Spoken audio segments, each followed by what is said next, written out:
Jnanatimirandasya Jnananjana Shalakaya Chakshulamanitandjena Tasmai Shri Gurave Namaha.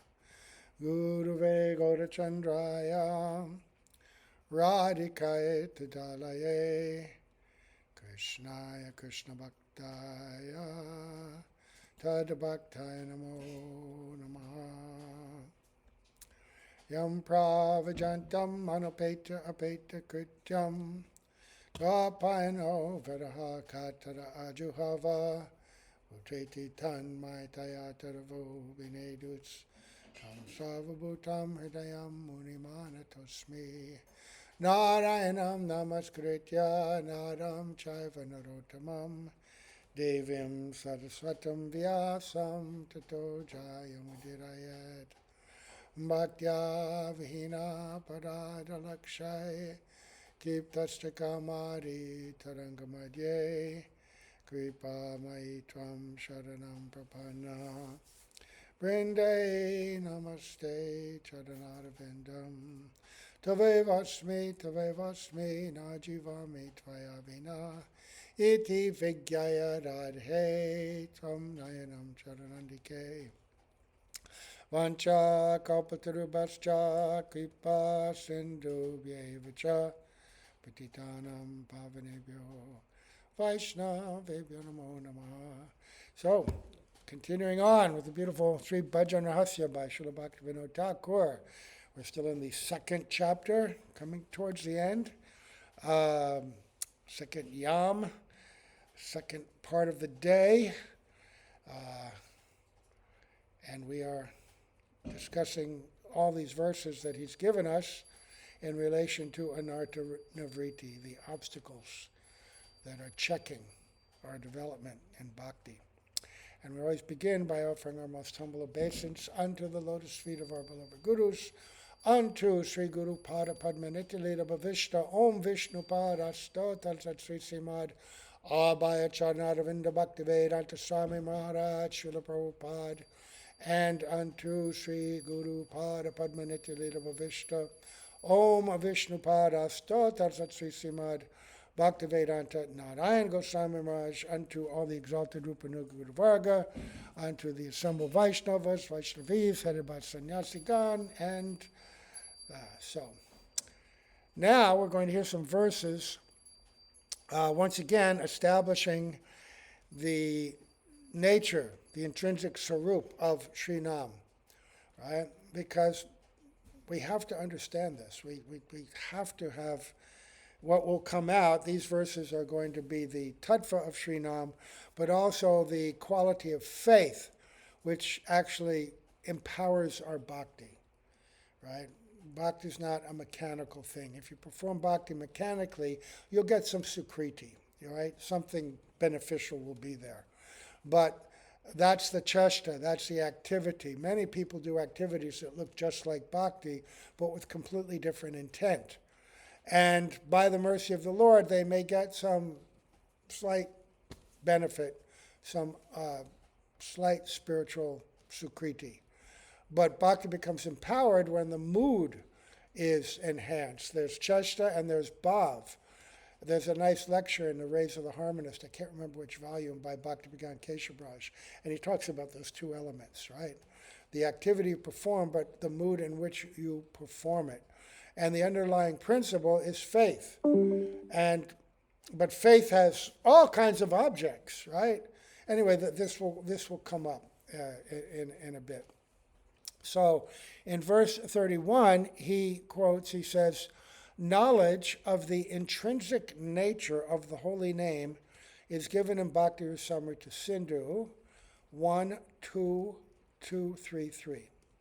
Quoted from the Padma Purana. Padma Purana is so packed with essential verses. Anyway, this is a very famous, oft-quoted verse. I mean, if you know this verse, you're in good shape. You know, you can use this in a lot of places. Nama Chintamani Krishnas Chaitanya Rasa Vigraha Purna Shuddho Nitya Mukto Binadvan Nama Namino. Probably quote this verse a couple times a week, right? You always hear this verse. Nama Chintamani Krishnas, Chaitanya Rasa Vigraha, Purna Shuddho Nityamukto, Binatvan Nama Namino. The holy name is a transcendental wish-fulfilling gem, Chintamani. For there is no difference between Krishna's name, Nama, and Krishna himself, Nami. No difference. In other words, the holy name is the bestower of the supreme goal, Padma Purushartha. This name is the very form of transcendental mellows, Chaitanya Rasa Swarup. It is completely pure. That is, it is unlimited and eternally liberated, devoid of any connection with Maya. Remember yesterday we were talking about how we understand things differently as we progress in bhakti, from the beginning of Kanishta, gradually moving up. If we get to Madhyam, how fortunate, what to speak of Bhav. But even in Kanishta, there's significant progress. And I remember hearing the holy name was not different from Krishna when I was a new devotee, right? And what it meant, right? And what I would think, okay, and I could repeat it, but did I have any understanding at all? And then year after year, practicing, hearing, studying, the conception evolves. It becomes a bit more solidified, a bit more tangible and real to me. Not that I can see the non-difference between Sri Nam and Thakurji, the Vigraha, the deity, yet, but we're getting there. Nama Chintamani, right? Krishna, the name of Krishna is a transcendental wish-fulfilling gem. Chaitanya, fully conscious, right? Rasa Vigraha, the very embodiment and form of all spiritual enjoyment and pleasure and happiness. Purna, complete, Shuddho, completely pure. Nityamukto, eternally liberated. Binatvan Nama Namino, the holy name and Nam and Nami, non-different. So, Srila Bhaktivedanta Narayan Maharaj says some very nice things here. Nam and Nami are qualitatively non-different in principle. Therefore, in the name Krishna, all the transcendental qualities of the possessor of the name are present. Remember, this chapter also relates to the second verse of Shikshashtaka. Nam Nam Akari Bahuda Nija Sarva Shaktis. My Lord, you've all in your name are all your own potencies, right? So all the transcendental qualities of the possessor of the name are present.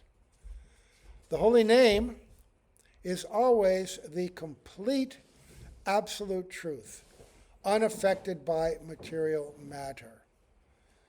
He is eternally liberated because he is never bound by the illusory energy. The holy name is Krishna himself, and therefore the personification of the aggregate wealth of transcendental mellows. We're touching that name every day, right? But are we thinking like this?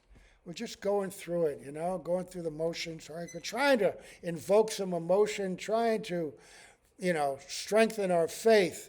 But this is so profound, right? The holy name is Krishna himself, the personification of the aggregate wealth. That means the total accumulated wealth of transcendental mellows. Everything, all of Krishna's relationships with all his different devotees is there in that holy name. And when we chant appropriately, then our specific mellow, our specific relationship will come to the fore, right? Why? Because the holy name is a wish-fulfilling gem, able to give whatever one desires. So what do we desire? I don't know about you, but half the time or more when I'm chanting, my mind is wandering to all these other desires and things I should have done, could have done, would have done, maybe I'll do in the future. Not in this life, because now I'm a sannyasi, but next life I won't be a sannyasi, so maybe I can do all that then. It's the mind, it just creates all these horrible, distracting thoughts, keep us away from the beauty of this holy name. And you have to be honest with yourself. And when the mind is doing like that, just Bhaktisiddhanta Saraswati Prabhupada said, beat it with a broom, beat it with a shoe. Just pray to the Lord. This is not me. I'm the poor jiva being burned by the donkey urine of these desires, thinking that I'm, enjoying. Please rescue me from this condition. I'm not going to pay attention to my mind. You please don't either. Don't hold me responsible for this. Free me. Let me go. Right? Because the holy name is a wish-fulfilling gem, able to give whatever one desires. So don't desire these cheap things. Right? This nice story.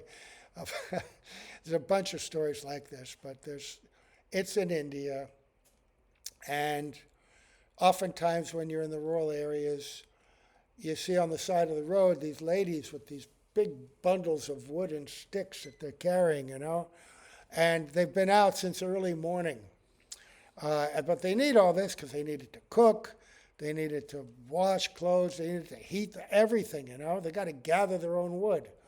And there's not so much forest or anything everywhere. They've been chopping everything down for generations. So it takes a long time, and they got this huge bundle, and you wonder, how could these frail ladies carry all that wood? And it's hot, and it's dusty, and the cars are driving by and throwing smog and dust all over them. And there's this one lady who was doing that. Now she's old grandma age, but she's been doing this since she's 7 years old. 80 years she's been doing this. And she's walking along, and it's hot. And she's like so weak now, and she falls to the ground, faint. She revives, and she looks at the big pile of wood, and she looks, the house is so far away, and she begins to weep. And in weeping, she's crying, "Oh, Narayan, Narayan, oh, Lord." And her weeping is so genuine and sincere that Lord Narayan himself comes down on Garuda. Says, "Oh, my dear daughter, how can I help you? Oh, please, if I stand up, could you put the wood back on my head so I could carry it?" And that's all you want? Yes, thank you so much. And boom, off she goes. That's us. There's other stories like that too, but I won't get that one.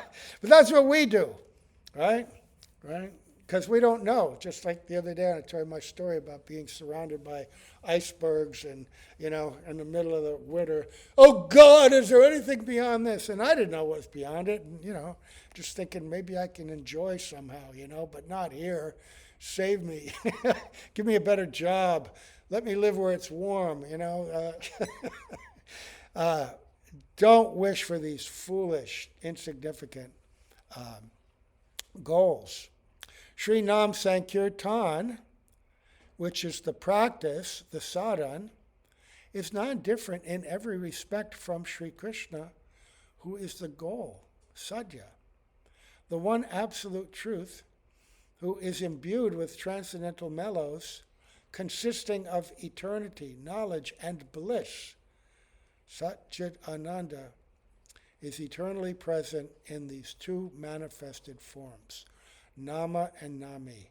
We have to hear this regularly, and we're going to find out why in the next few verses. Next verse, Bhakti Rasamrita Sindhu, another quote, and this is one we use frequently too. Atak Sri Krishna Namadi, Nabhavad Grayam Indriyai, Sevan Mukte Hi Jivadao, Swayam Eva Sporatyadao. The material senses, such as the tongue, cannot perceive Sri Krishna's name, which appears automatically only on the transcendental senses of one whose heart in whose heart the desire to serve Krishna has arisen, right? Or in other words, by serving, that desire will arise. And by serving, the material senses will become purified so that that transcendental name will manifest. Srila Narayan Maharaj explains, it is a natural tendency of one who has the desire to serve Krishna, Sevanmukha, to be engaged in chanting Bhagavan's holy name, which is his intrinsic form. Yesterday we were hearing about Krishnadas Babaji Maharaj. Everywhere he went, he was spontaneously, happily, joyfully chanting the holy name. And the holy name was dancing on his tongue. He was tasting the joy of service. Sevanmukha, when you're genuinely a sevak, imbued with that natural quality, then your very chanting is in the mood of service also.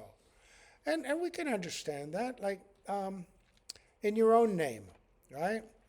If you're at your job or something and they call, hey, get over here, do this, do that. They're calling your name, but just to use you, exploit you, tell you what to do. There's no love there, and there's no joy when they call your name. In fact, it gives you pain when they call it out. Oh, God, what does he want now? But if somebody who loves you calls you, you're like dinner time, and your mother calls out the door. Oh, my dear daughter, my dear son, whatever the name. You hear that and you go, oh, calling, and you run happily to the sound of that name because it's imbued with love, right?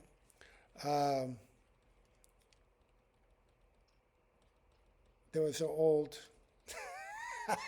musical, West Side Story, and there's a famous song in it where the guy's singing about his girlfriend, right?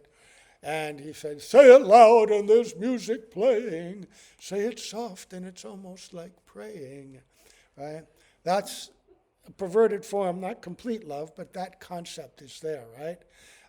It gives great joy when someone says the name in love and affection versus one who doesn't have that.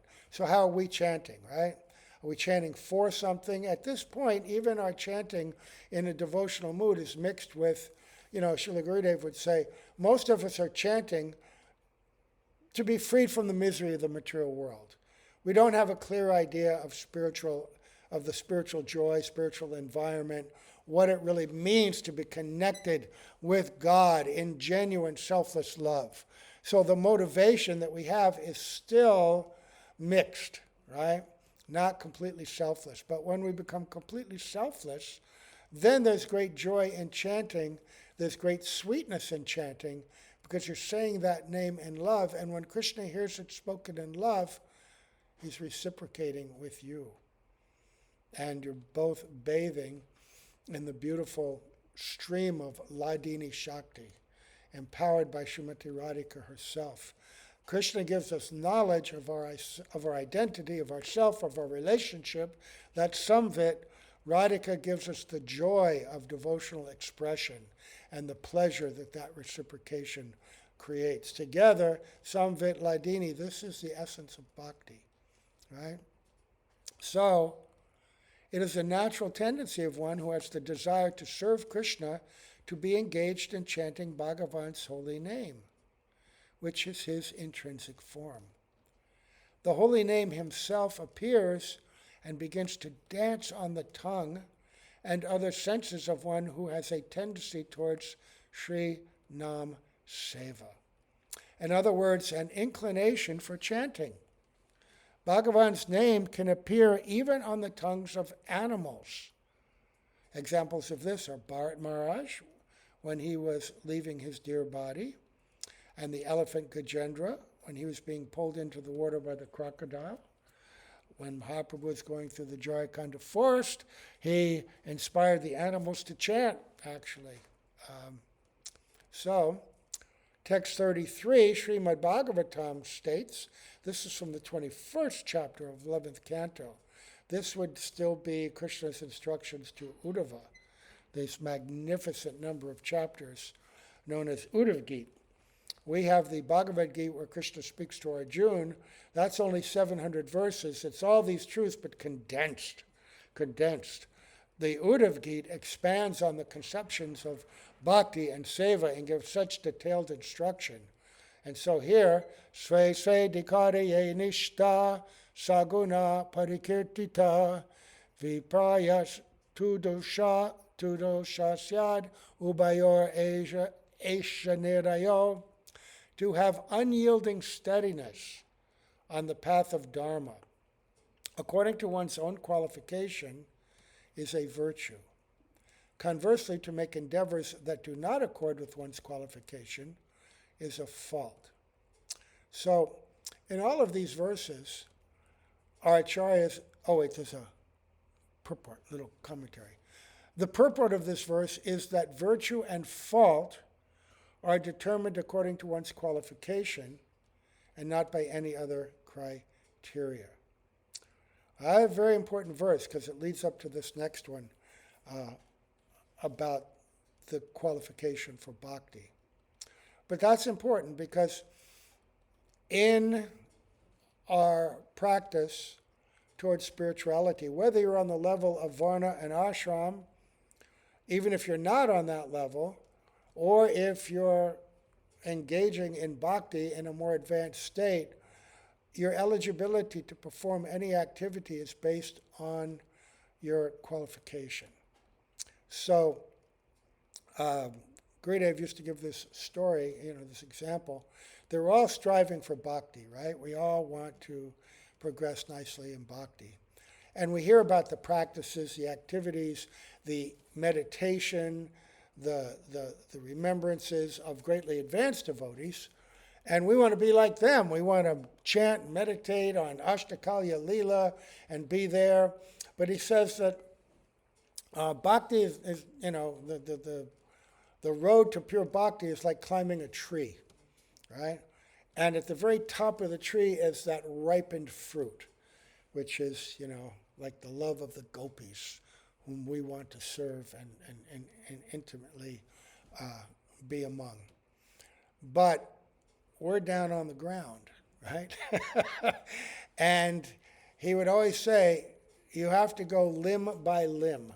If you jump and try to reach a branch too high, in other words, beyond your eligibility, it won't get you closer to the goal. Rather, you'll be stranded. You won't have the strength, the qualification yet, and you'll actually fall from a height and actually hurt yourself, disturb your bhakti, right? So you have to practice according to your eligibility. In the beginning of Vedic culture, they would arrange for varnashram. According to one's essential nature, what does Krishna say in Bhagavad Gita? He says, Chatur Vanyam Mayasashtam Guna Karma Vibhagashaha. In the beginning, I established the varnashram system that people were engaged in according to their talent and propensity for particular work and the internal qualities, their psychological, their inherent nature. This was the determining factor. And based on that, which generally followed birth, because if you're following the proper procedures in varnashram, people of a certain quality, they have kids of a certain quality, generally. Sometimes somebody might be born with more or less, but generally it follows like that. And so, people that are inclined to labor, they should do that. And their spiritual duties were given to them according to that position. Their religious duties, not completely spiritual, their religious duties. And Vaishyas, they had a set of duties. They were required to be charitable, to pay taxes to the king, to support brahmacharis, to support vanaprasthas, to support the completely renounced persons, right? They're actually the backbone of society, the Vaishyas, right? Then the financial backbone. Then the Kshatriyas, they had to protect, even at the risk of their own lives, and uphold religious principles, and they had to take direction from the Brahmanas. Everybody who did their duty Shudras, they were very devout. They would worship the Brahmanas. They would happily serve the other classes. Everyone was protected and maintained.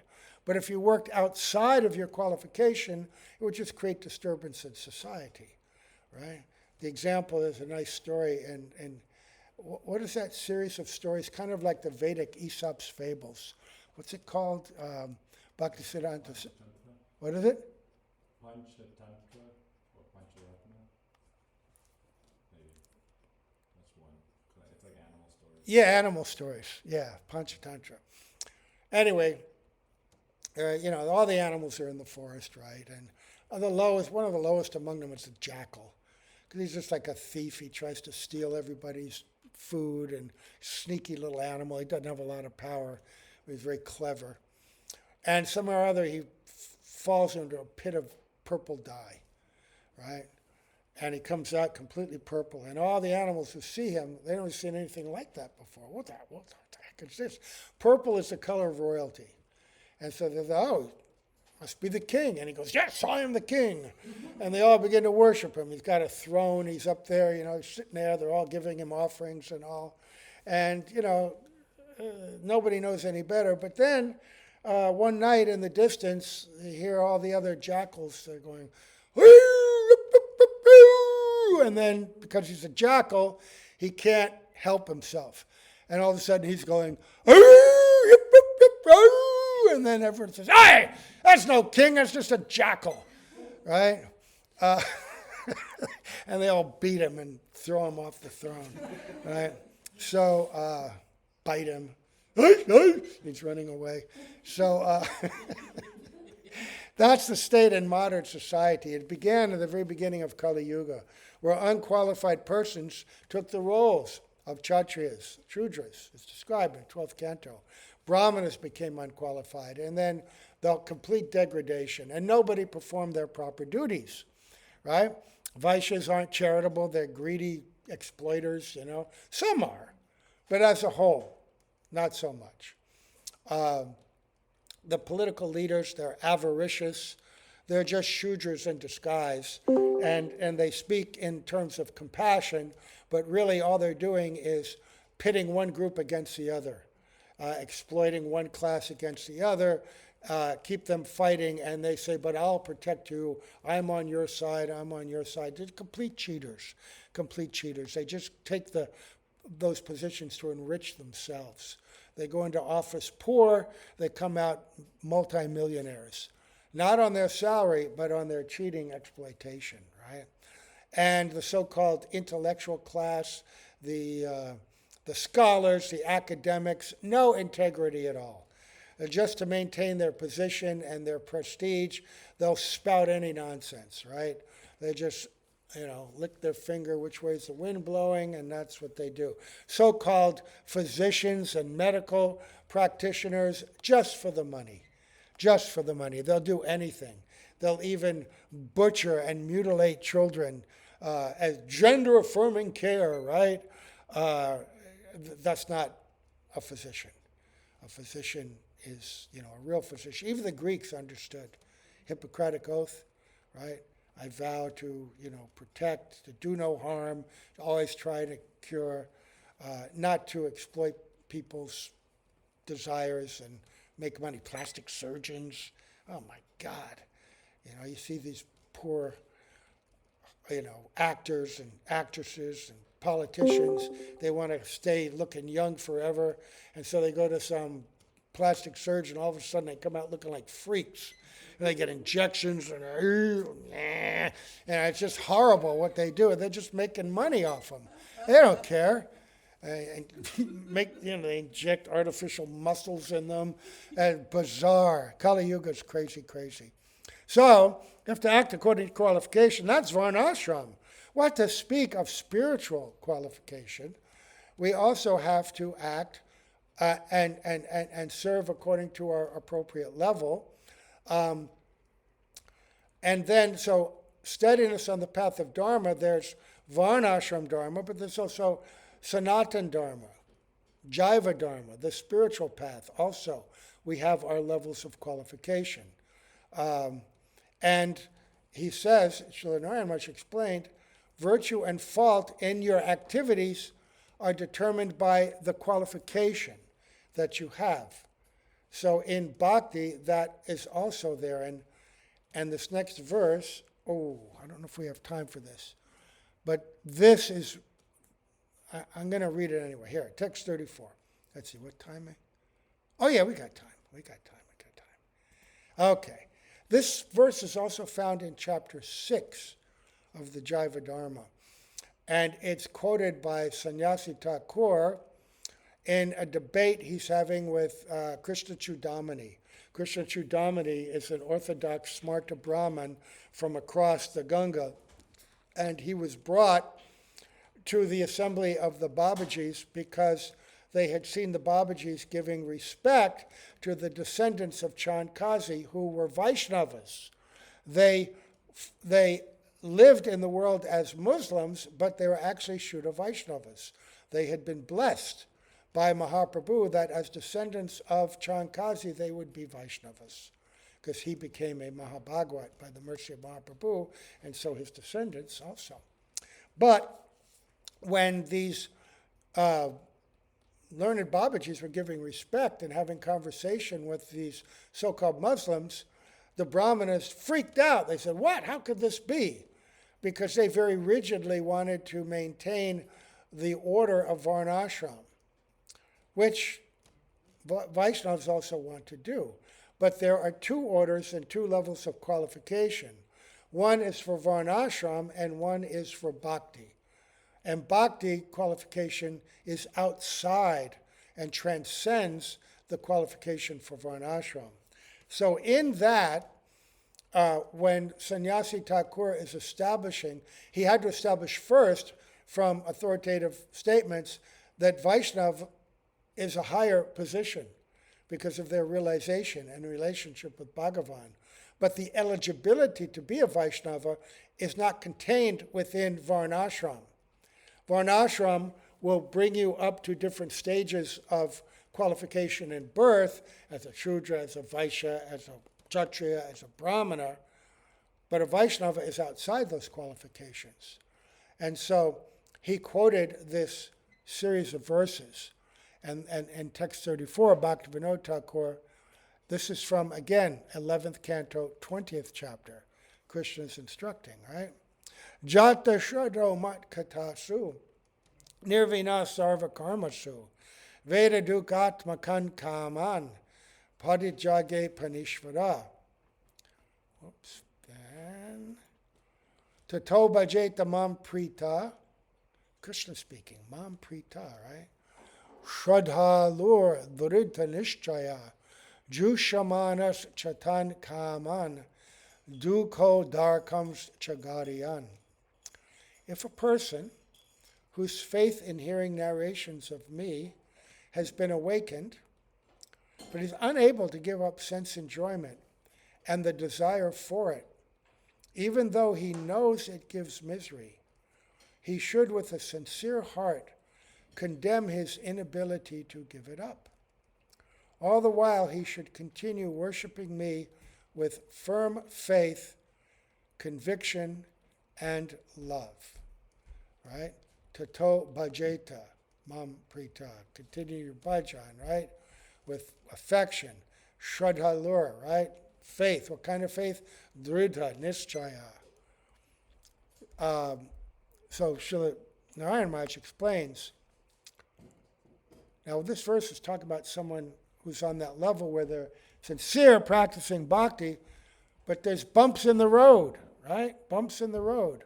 And so he's saying here that if someone's sincere about bhakti, but they still have attachments, and the desire for it, even though they consciously know this is giving me misery, he should condemn it in his heart.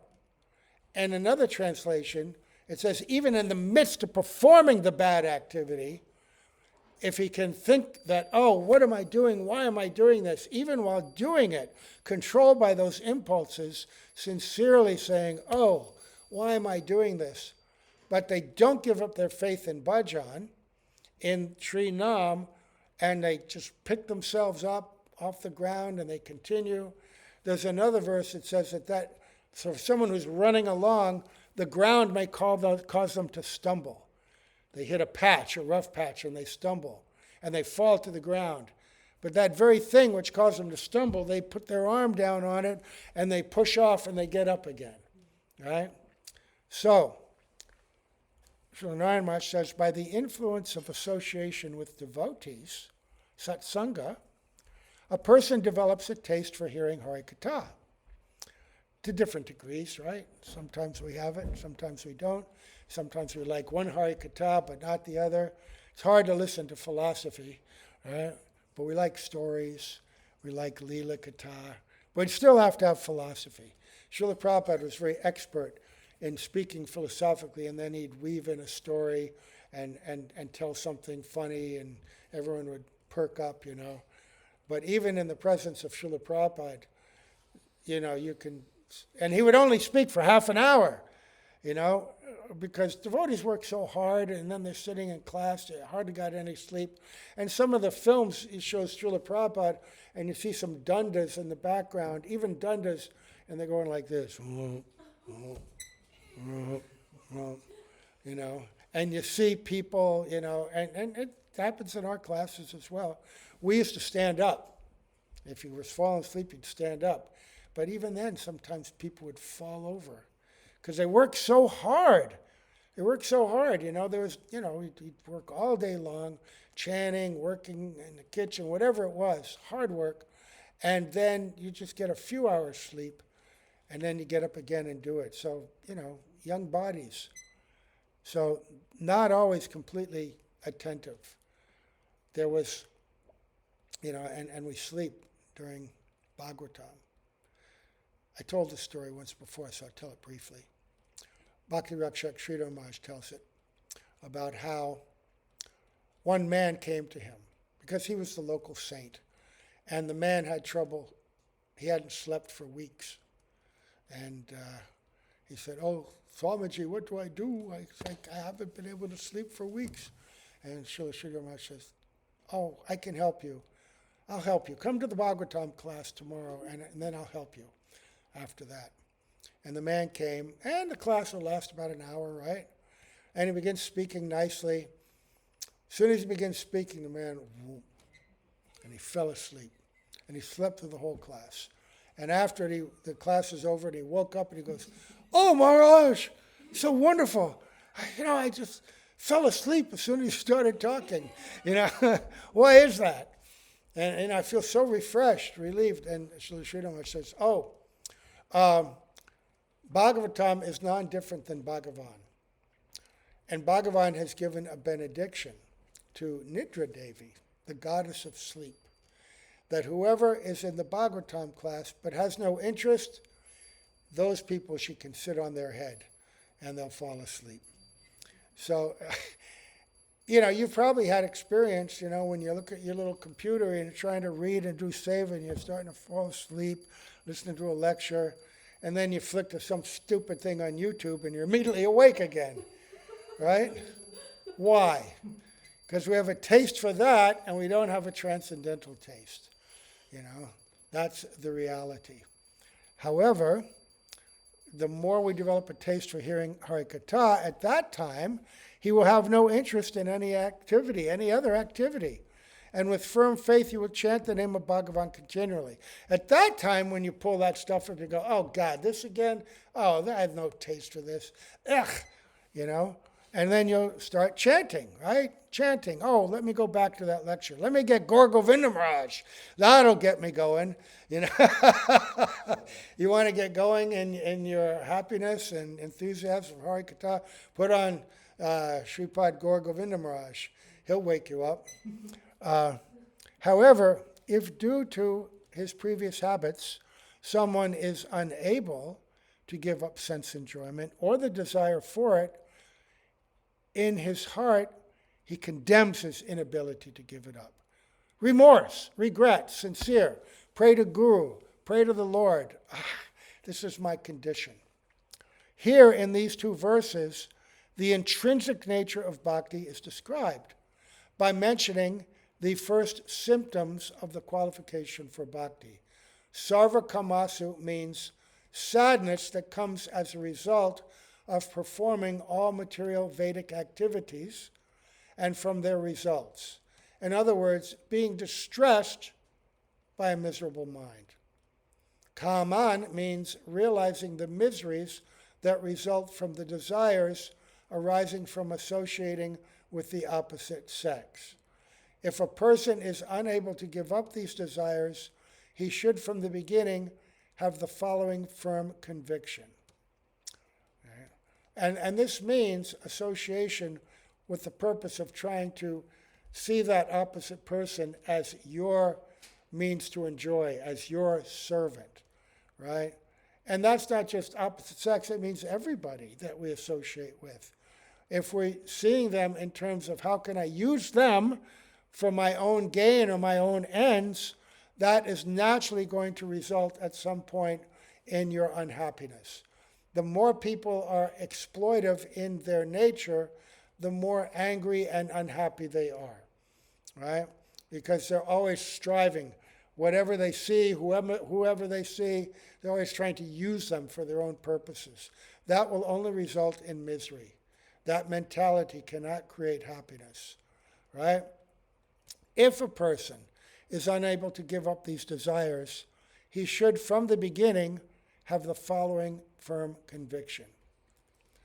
If my attachment to household life is destroyed, or if it increases, if my bhajan is full of millions of obstacles, or if I go to hell because of offenses, I will accept it all, but I will never give up devotion, even if Brahma himself tells me to. This is such an encouraging statement, because everybody goes through these stages.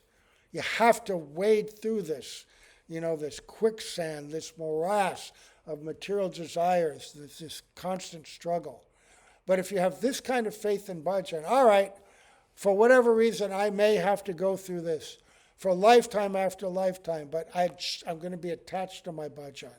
Remember when Mukunda was banned from Mahaprabhu's association because of his habit of going to associate with impersonalists.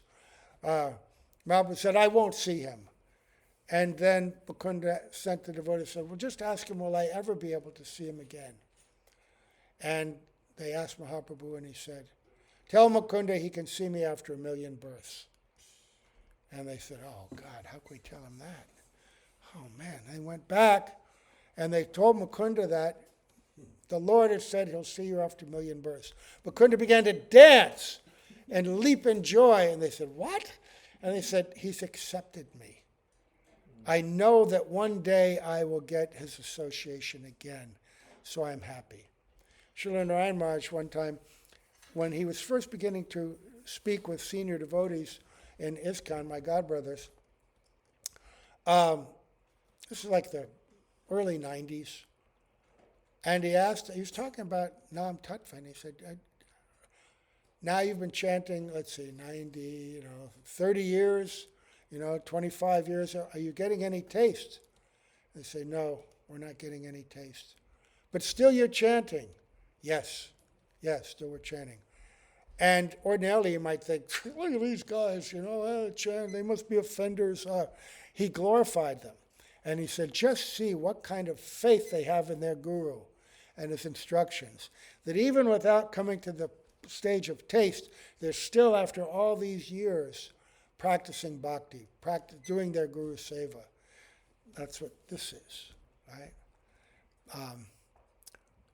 I will accept any obstacle, but I'll never give up devotion, even if Brahma himself tells me to. A person who performs bhajan with such firm conviction will certainly be successful. Even if desires causing misery arise from association with wife, children, and so forth, a person should condemn the desires and continue fulfilling his worldly responsibilities. You don't give up your duty, you just give up the mentality that causes you the distress. I mean, what do you expect? You're in a house, you're surrounded by like little rugrats running everywhere. They're passing stool 5 times a day. You got to clean it up. They're always squawking. They're keeping you up at night. neither you or your wife, you've got no sleep, you're yelling at each other. Of course it's stressful, right? But you must do your duty. What are you going to do? Throw them all out on the street? No, this is actually now part of your religious responsibility, because you're supposed to raise little devotional children. And household life actually has many, many benefits if you perform it properly, devotionally, and still do your duty. Because what does it teach? Brahmachari life is cake. It's like a cakewalk.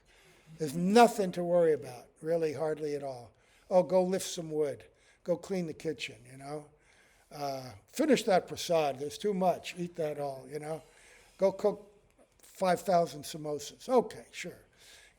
But household life, you have to learn so much patience, tolerance, duty, no matter what. Brahmacharis can always hide out, take a nap, if it gets too stressful, go visit your parents, whatever you want to do, no problem. But householders, there's no break. You're signed up for the next 25, 30 years. You're on the clock 24/7. So this, humility, patience, tolerance, offering respect to others. Household life makes you humble, patient, tolerant, dedicated. You get a lot of opportunity for good qualities, especially if you see it in relationship to Krishna. Those who perform that activity responsibly. So that's what he's saying here, right?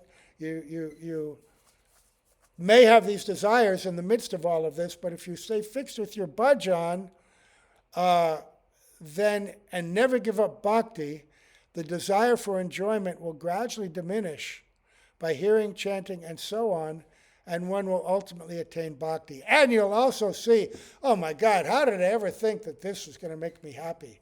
And that's actually the incredible design of the varnashram system. Because as husband and wife age, there are certain changes in the body, experiences they've gone through. By the time they're in their 50s, they're both just really detached from what they thought would give them pleasure. And they're ready to separate happily. In the beginning, Vanapras means you may travel to holy places together. You may separate for some time. Wife may live with the family. She may become a renunciate. Who knows? But step by step at that stage, you're both very respectful to one another for all the mutual sacrifice you did, for your determination to stay in bhakti despite all those obstacles. And then your natural inclination to spirituality awakens even stronger, and all the responsibilities have faded away. Now the kids are grown, they're taking care of themselves, and you have some freedom, right? Some freedom. And then natural detachment arises. Realized detachment, because, hey, you went through it all. You've done it. And then the husband, the man wants to become complete renunciate, no problem. There's even stages of that, where in the beginning they may live really near the household, really near the village, and be supported by the villagers. Then they may become wandering around, and then, may ultimately come to the full stage of Paramahansa. It's all very nicely designed, but the underlying principle is bhakti, and the empowering principle for bhakti is faith. And didn't get to do it, but in that Jaiva Dharma chapter 6, you read not just these two verses, but there's 6 more, and the discussion is all how the qualification for bhakti and that realization and the ultimate result when Krishna comes into your heart and purifies you from all of it is faith. And faith comes again, hearing, chanting, serving, right, going on and on. Don't think that the path of bhakti is free from obstacle. The obstacles are that which will actually help to purify us, right, and help us to understand. And he says that such a person who performs bhajan with firm conviction will certainly be successful. Gurudev told me that one time. We were in the midst of such trauma in Bangalore. There was so much infighting and politics that had been stirred up. And Gurudev one time he just told me, don't worry. Just keep going. You will always be successful, wherever you go. He said, if you just keep going, you'll always be successful. I was so happy to hear that. It was such a benediction and an appreciation. He was acknowledging that if you just keep at it, like right now in this place, you're at one of those stages, but that's designed. It's designed to struggle. But I can see all the signs here of future success. It's already manifesting because of the preaching center, so busy now, so many things to do. And then coming up here, outreach and all. Now, it takes time, but it's all the fire of ordeal, right? Gold is purified by hammering on the anvil, right? Putting in the fire and all the impurities, and then gold comes out. It happens. In fact, when the obstacles come, and God, I hesitate to say it because whenever I say it, something happens to me. But the obstacles are actually favorable for your bhakti. Somehow or other, you may not even realize it at the time, but in the long run, everything is a teaching exercise. You're all under the control of Krishna. He's overseeing everything. So you have to stop here. I've gone over time. All glories to Srila Prabhupada, all glories to Srila Gurudev, all glories to the assembled devotees, all glories to Srila Bhaktivinoda Thakur, illuminating our path of bhakti. Gaur Premanande Hari Bol.